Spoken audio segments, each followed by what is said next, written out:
questions, to talk with you about. And I want to display your info at the bottom. So this is, if you guys have not known, this is Jack Carlough, uh, not Harlow. No, get that a lot, but it's great. Yep. I'm sure. I remember thinking about, just to the press conference that was originally had, and I was just like, oh, and it is not Harlow. I So say it too fast. I need to slow down. no, you're doing fantastic. So yeah, I just want to jump into some questions at the bottom of the screen. You guys will see Jack's at his X. So at his app for that, his handle for that. And then on Sports Illustrated, that's on the bottom where you could find him at. Again, he does a phenomenal job covering Colorado. Somewhere that I like to stop in just to make sure nothing's new. I have a bookmarked on my computer. So just a big fan of yours, Jack. It was I was telling my wife beforehand, I was like, man, I am so nervous. This feels I'm nervous. Jack, I'm sorry. It's just, I just do appreciate you being on here again. So huge fan. So just to ask you just a couple questions, some questions about yourself, a couple other things, and then we'll just dive into some questions about the upcoming season. So if you don't mind, just tell us a little bit about yourself, where you're from, upbringing, college life, and when you knew you wanted to pursue journalism and how you ended up at SI. Sure. Born in Boulder, grew up there, moved to Longmont in middle school. So still, obviously just 20 minutes away. Grew up going to like CU football games, CU basketball games. Always kind of knew that CU was one of my top schools. Played baseball in high school, and that was kind of my goal for a little bit, was to play college baseball, but probably wasn't good enough. So, and I knew I wanted to stay in sports, like somehow, some way. So I decided that media would be kind of my route, to become a writer. So went to CU and just got really lucky with, who I became friends with, and just really did my best to immerse myself kind of just in the media scene there through what was previously called Buff Sports Live, now ScoBuff Sports. And I became the managing sports editor of the CU Independent, which just gained so much experience there, covering every single sport at CU. And graduated from CU in 2022. At Buffs Wire then, as you mentioned, through USA Today. And then, just earlier this year, our publisher at CU Buffs on SI reached out to me through Twitter, gave me this opportunity, and obviously Sports Illustrated, the whole outlet, you just have a lot of respect for, and couldn't say no to that. And just the opportunity they gave me super grateful for, and getting to cover Coach Prime, it's been amazing. I bet, and I, just covering that, and thank you for sharing all that, like covering him. I mean, just a whole, this has been, one of the Colorado now is, one of the premier programs, right? Drawing media, drawing all these things right now. And, it's not too long before those wins start to follow. But I bet this has just been a night and day difference from where you started to where we're at today. Yeah. Even during like the Carl Durrell era, it would just be like, like 5 or 6 of us at press conferences. And now it's like packed, like every single, today, or especially after games, just getting to know some of the other journalists and some like the national guys that come down to Boulder has been really cool to see. Yeah, that's awesome, Jack. That's awesome. Yeah, I mean, good for you. We are again just appreciate all that you do covering the Buffs as well. So, so now the question that you have been asked a million times, that you have answered, probably more than that. So yeah, Coach Prime blew you up. Was calling you Jack Harlough, and kept making it funny. Like, okay, Jack Harlough, what's your question? Yeah, what's your question? And if I remember correctly, had you on Twitter and told everyone to follow you. Was that correct? Yeah. Like a December. He was in a good mood, and just have a good rapport with him, and I don't know, just he likes my name. I try to do my best to ask respectful questions, and I guess that just worked out.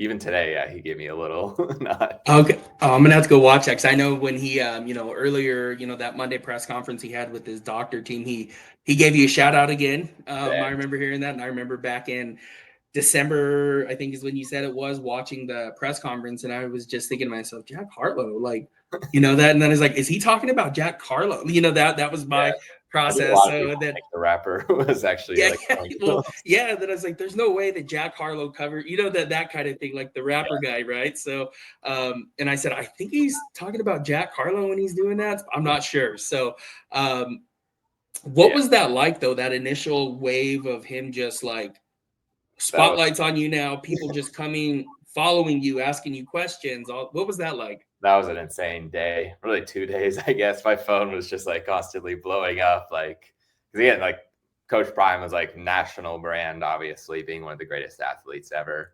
Like people all across the country, all of a sudden, just be like reaching out to me, like sharing their support. I just try to do my best to, just share my gratitude for, Coach Prime brought me up like that. And yeah, it's been a lot for sure. But as a young journalist, like super appreciative of all the support, and yeah, it's helped my career a ton, which I appreciate. And yeah, excited to see how this year goes as well with that. Yeah, no, absolutely. And it's just, to me, Coach Prime knows what he's doing when he does, when he does things like that. You've been around, like you said, asking nothing but respectful questions, been, all the things that you're supposed to be, right, as a good human being. And he took notice of that, right, and just is like, Yeah. let's blow this up. This dude is doing a great job covering us. So I think well deserved as well. So yeah, no problem. So now this just more of a back. I want to go back to the press conference last Monday. A couple Mondays ago with the UC Health team, if you're okay with this, to start, spring with summer camp, fall camp. So he held his press conference, let everyone know that he was battling and beat bladder cancer. I'm sure you walked into the PC, the press conference, and then I did see this, right? I was following along on Twitter. Someone posted something, and again, I'm not sure if you were able to see that or not, but there was one of the doctor's name, something about cancer treat, something like that. What was the feel around that whole event that day walking into it? Yeah. I mean, yeah, obviously we didn't know exactly what his condition was. And obviously when, you hear someone's going through a health issue, cancer is kind of what comes to your mind away just because it's so prevalent and such a scary disease. And when we saw, a urologist, I believe it was at UC Health, just that like placard there. Yeah, definitely scared. Yeah, I mean, I've known a few people who've also battled bladder cancer, and fortunately, they were, able to catch it pretty early on, and I was able to get it removed, and I guess he has a new one growing in, so he like took out. I don't want to go too deep into the medical details, but it's crazy, like what they did there. Just like regrowing his new bladder is insane. But I think what was really cool was, the press conferences like began like, kind of somber, obviously, with the revealing a diagnosis like that, but just his like sense of humor about the whole thing, all the jokes he was making about the Depends. That lightened it a little bit. But I would expect some kind of, not like a porta potty, but some kind of portable restroom to be on the sidelines Friday. We'll see exactly what that looks like. But yeah, it's going to be his new reality, at least until his new bladder fully forms, I guess. Yeah, no, and it was, he did make it fun, and again, I don't know Coach Prime, never talked to him, but, following him since I was a kid, just loving everything about him. I remember my older brother was rounding third base, started doing Prime's high step and almost got thrown out at home. I remember we were like, what are you doing? He's like, I'm Dion, and I'm like, dude, no, like all of us were just like, what are you doing? So, so I've been a huge fan of his, always listened to him. I was pumped when they hired him. But just him, I guess I'm not shocked by that, but he started talking about Depends and Mhm. And all these things. And Definitely. oh yeah, there was a point when he said, "You guys can clap," and I was just like, "Okay, okay, yeah, he's okay." So, and then just all the things, right? You had all these outlets just for clickbait saying that he's done for the year and this and that, and it didn't feel good. It's like, just let the man speak for himself. When we'll see where this is at. So, but yeah, no, I wasn't knowing what to expect that day. Mhm. So now let's jump into some football talk. Okay. So I know last year at this point, the Buffs, I want to say they had 0 recruits signed, right? Because the class I think only totaled about 13 total from high school. Mhm. How and this is something we've been talking about, something that I follow. Is this kind of a fallout of what has changed with the house settlement, do you think? Just in terms of like doing smaller classes, I would. Not. I mean, so 13 was last year. I think they have about 12 signed now. But at this point last year, I believe they had zero recruits signed. I would say it's just more just Coach Prime being Coach Prime, just preferring the transfer portal over high school ranks. Yeah, I mean, obviously CU money wise isn't going to be able to compete with Michigan's, Alabama's, Ohio State's. I mean, transfers cost money too. That's going to be some of it as well. Again, he just prefers to have those experienced transfers, win now kind of guys, and then be more selective when it comes to high school recruiting and getting guys that he knows for sure are going to be like guys ready to play immediately. And that's played out the past couple of years with like Jordan Seaton, Draylon Miller, and some other guys. Yeah, and that's just kind of where we were at, because you read articles with different opinions, people, all listen to different podcasts, to whatever it may be, saying now that the transfer portal is not going to be as popping and this and that. I don't know. And again, what I always say is it feels like, right, the NCAA, they're flying by the seat of their pants right now and trying to figure this out and build it as we go. Yeah. Yeah, the NIL era has just totally changed everything. Like 16, 17-year-olds signing like multi-million-dollar contracts at like Texas Tech. Mm-hmm. Coach Brown was asked about that. Yeah, it's insane. I mean, I understand like being a little nervous about spending that much money on, like a 16, 17-year-old. But at the same time, I mean, yeah, it's a balancing act in a way. And I think Coach Prime, at least what we saw last year, it worked out. Yeah, absolutely. Absolutely. And I know Texas Tech, we had a whole thing on them last week. So yeah, I probably have some, my wife's family, they're from Lubbock. They're all Texas Tech fans. So I'm sure they're going to watch the show at some point and be like, how dare he do that? So yeah, kind of not bad mouthing, but saying, we'll see how the season plays out kind of thing with them. So yeah, I think when we go back to Lubbock, I might not hear the end of that, or whatever it may be, but which is fine. So, next question I have for you. Have you noticed a difference this year versus last year for the Colorado team in general? Like, and if so, what is the biggest difference? So I mean, Coach Prime has said it a lot, just greater depth, I think, everywhere. Yeah, obviously you don't have like the big star names like you did last year, but overall, I think like especially like on offensive line, feel more confident with maybe like 8 or 9 guys being able to contribute and actually like be competent up there compared to the last few years where it was like 6 deep maybe. I think depth is really important, and also just like we'll find out on Friday, but greater commitment to the run. They've been saying that the past couple of years, but I think they're serious now. We'll find out Friday. I think those are kind of the 2 biggest things. And again, with the run too, that's all dependent on how much better and deeper the offensive line is. But yeah, I think those are kind of the biggest 2 things that have stood out to me. Okay, yeah, and that's one I've been real excited for. My biggest talk was the trenches and the offensive line in particular. They're massive. They're massive up front. I keep trying to harp is this is just across the board, right? Just you looking at just the height and weight of these players. This is like a SEC Big Ten offensive line that CU is now taking into Big 12 play, right? So I'm really excited for it. Have you, when you're around the team, just being able to like watch from a distance, noticed, holy cow, that offensive line is massive compared to the past couple years? Yes, definitely noticed that. I mean, yeah, I think what was their average weight? Someone posted a story on this. I think their average weight is like 330 pounds ish, maybe. Mm-hmm.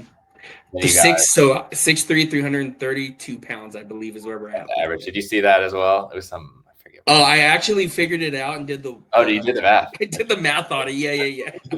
Sweet. Even like I think Chauncey Gooden, was he listed at 380 right now? Yeah, I think I saw some. I was like, what? 380? That's Like insane. that's insane. Yeah. So Shout out to Coach Swayze too for that. Oh my gosh, yeah. Those dudes, Jordan Seaton in particular, just looks like he looks like a #1 overall pick right now. Just when everything that he's been posting, and that dude, like that's the best player on the team, right? Like we can all agree on that, and that's what I keep saying. But I guess the next question though, right? We know about Jordan Seaton, right? But who is your sleeper player this year that no one is talking about On the offensive line or just overall? in general? Overall. That no one's talking about. Maybe I'll go on the other side of the offensive line with. Okay, I was gonna say Larry Johnson, the right tackle, just because my mind is there. Tawfiq Bayard's another name that comes to mind at safety. I think he's going to play a pretty big role if he's anything like Cam Silman-Craig, which people have been saying. I'd say those two need to be talked about a little bit more. We'll find out on Friday night as well. But yeah, I think Tawfiq Bayard, just with his experience out of South Florida, is going to make a big impact in the secondary. And then, obviously Larry Johnson with just his size, I think he's going to have a good year as well. Yeah, we talked about Larry Johnson when we went over the offensive line breakdown a couple weeks ago. We went through and broke down every single position. And what I did like Larry Johnson, I'm not sure that there's not been an official depth chart release, right? That's not till Friday, correct? Yeah, that'll probably be the next couple of days. So that's why I penciled in at right tackle. So it's Larry Johnson. It looks like he's going to be there. I believe watching well-off videos. I'm not 100% sure if Phillip Houston's fully healthy yet. I guess we'll find out on Friday. Yeah, I saw that too. Yep. And then Tawfiq Bayard, just watching him in the spring game, that was just he popped off the tape, and I was even like, "Who is that?" Like, right? Because you have all these new guys with new numbers. He popped off the screen immediately, and I was like, "Holy cow, who is that guy?" And he's like, "Oh, there's Tawfiq." Yeah. So, but yeah, love that. So then I'm gonna go to the other side of this. Who is a player that we know is good, but Colorado fans really don't know how good they actually are? Ooh, you say that's a tough one. I know. You're not sure how good they are. Yeah, where obvious with Amarian Miller, right? We know how good he can be. Yeah. We do that. In my opinion, he'll be a household name. By week 5 or 6, people are gonna be like, "Dang, that dude is really good." So, but I'm just curious who maybe someone is that we know is good, but we don't know that they're actually that good. Maybe I'll stick at wide receiver and do the other Miller, maybe Draylon Miller or Draylon. Yeah. He talked today. And he had a sneaky, really good freshman year. He didn't get as much attention or reps because of, who else was in that room. But if he's going to be in the slot, and if he sees some time at running back this year as well, which it sounds like he might, sounds like he's practicing there a little bit more. Just that versatility again, the Deebo Samuel kind of prototype. I think he's going to have a really big year out of the slot, and then maybe seeing a few maybe trick plays-ish or counters or whatever it may be. I don't think he's getting enough respect right now.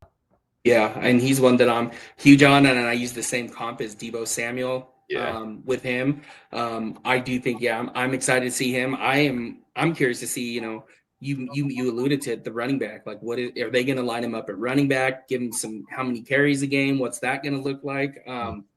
That's where I'm most excited to see Draylon Miller. So, but I agree with that as well. So, we've seen him make a couple plays here and there, right? That we can remember, like big plays, but it's those little plays that we don't see a block being made or what sprung it. The attention's over here on Draylon Miller, where, on TV, some fans don't get to see. When you're at the stadium, you can see what's going on, calling out 6 that way, whatever it may be. So I'm just curious to see as well what Draylon Miller looks like this year. So It was that one play. Remember last year against Utah, the touchdown he scored when he like carried like 2 defenders on him. I think that was kind of a big moment where, like, okay, he's legit. Yeah, he arrived for you then at that moment, is what you would say. Yeah, I would say that. Mm-hmm. Absolutely, cool. And so I think we talked about this, but position group, which position group improved the most this offseason? No, definitely offensive line. Yeah, clear answer there. Yeah.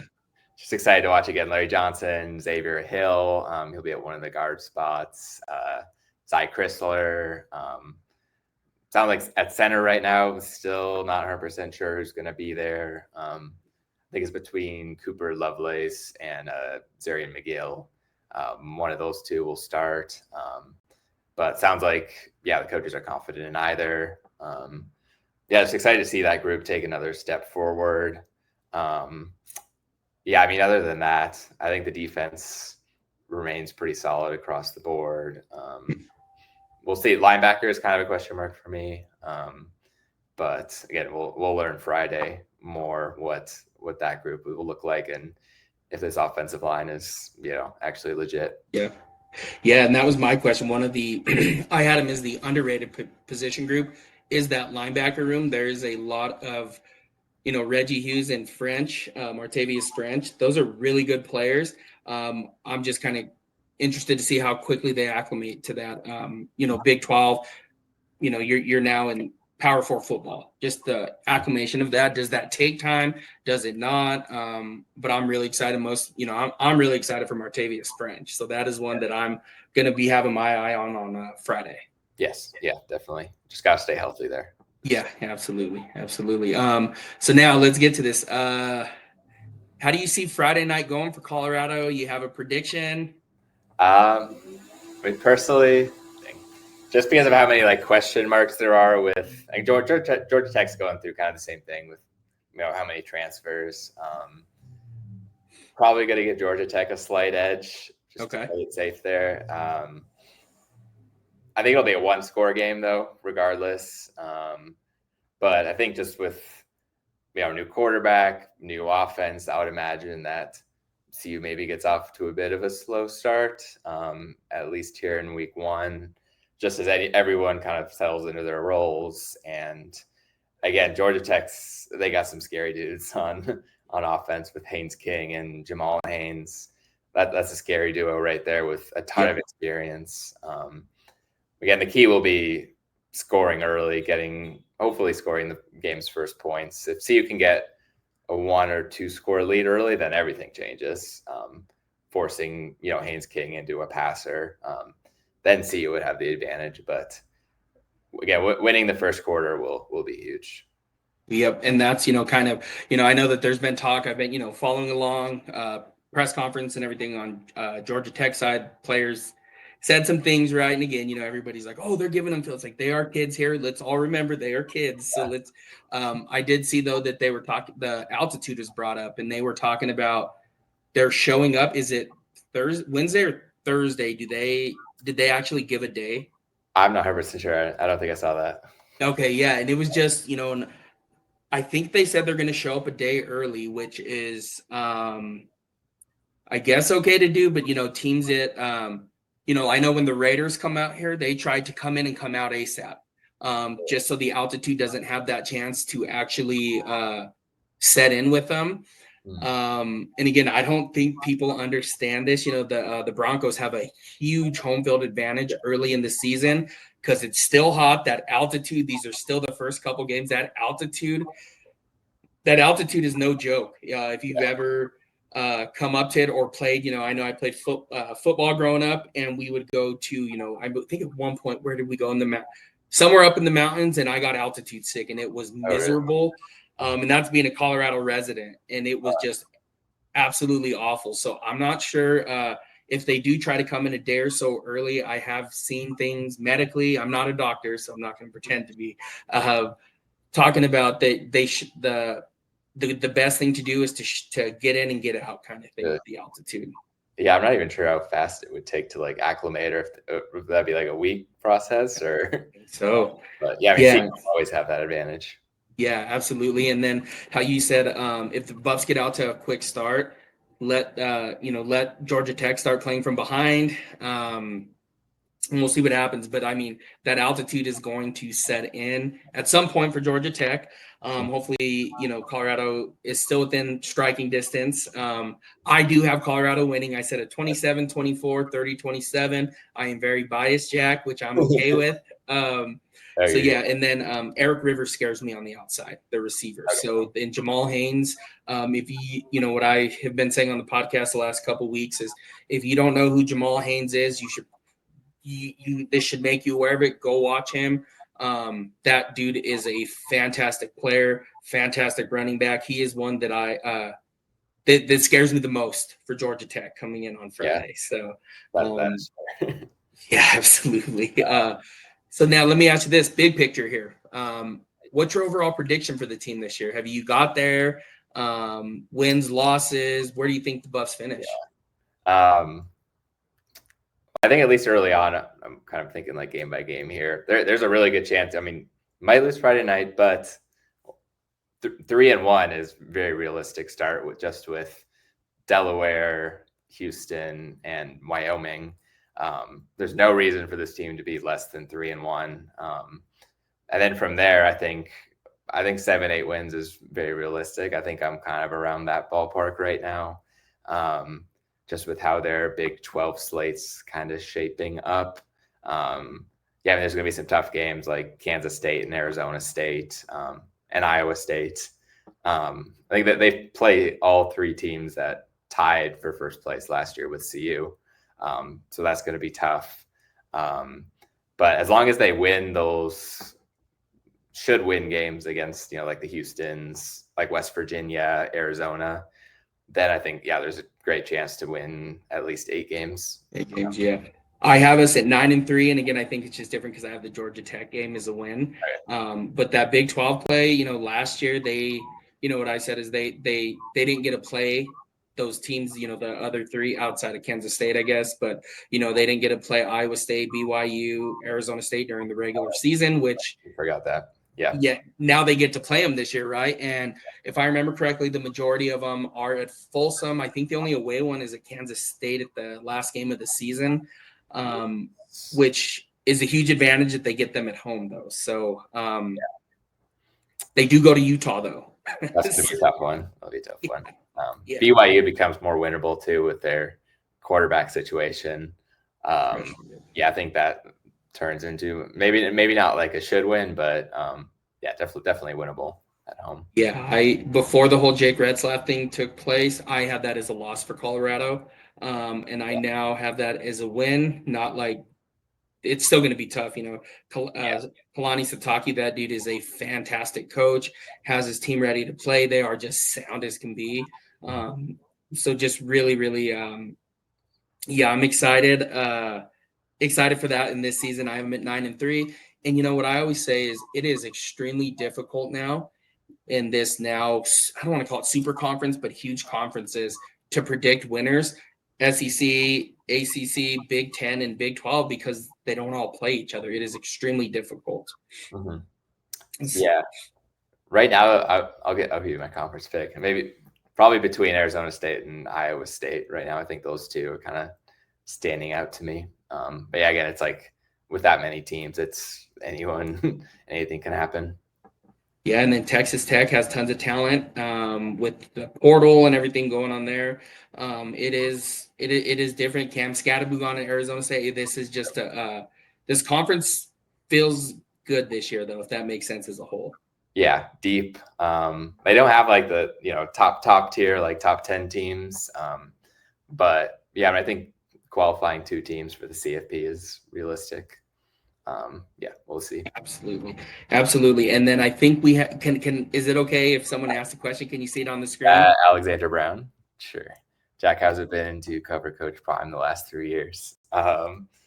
Been wild for sure. Just as a young journalist, like being thrown into, but just immersed into like the biggest story in all of sports has been wild and like such a crazy learning experience. And just watching like all the celebrities at the game, like I think one game I was like walking up the concourse and like Kevin Garnett was right there and just like watching him like tower over me. That's crazy. And the Lil Wayne appearance at before the CSU game 2 years ago was like, I could never have imagined that a few years before that. Yeah, it's been insane. And yeah, I was really grateful for, the opportunity to cover the program, and just the national spotlight on Boulder right now has been fun.